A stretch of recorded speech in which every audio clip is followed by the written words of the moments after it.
Your outside is given to you at birth. It could bring you luck or challenges, but which side you stray on depends on who you are on the inside. Belief and perseverance can always lead to your success.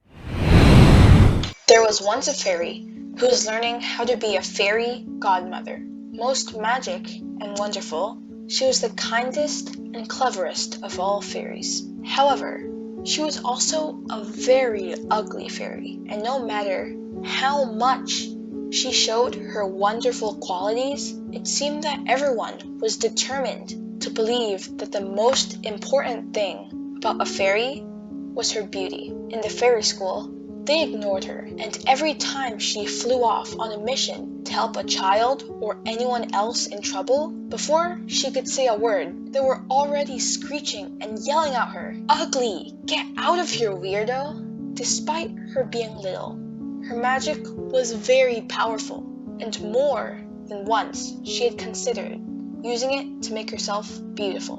But then, she remembered what her mother had always told her. "My dear, you are what you are, warts and all. And never doubt that you are this way for a very special reason."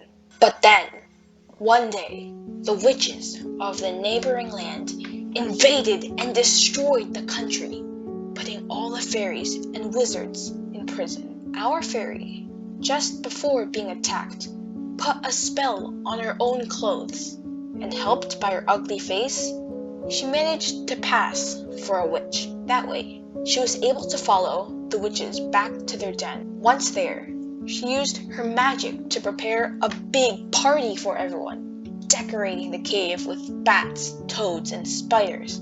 The music was provided by a pack of howling wolves.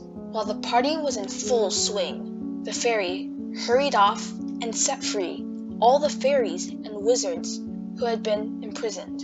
When all of them were free, they worked together on one big spell, which succeeded in trapping the witches inside the mountain for the next 100 years. And for the next 100 years, and more, everyone remembered the great bravery and intelligence of the ugly fairy. And from that day on, no one in that land ever saw ugliness as a disgrace. Whenever someone ugly was born, people were filled with joy, knowing that for that new person, great things lay ahead.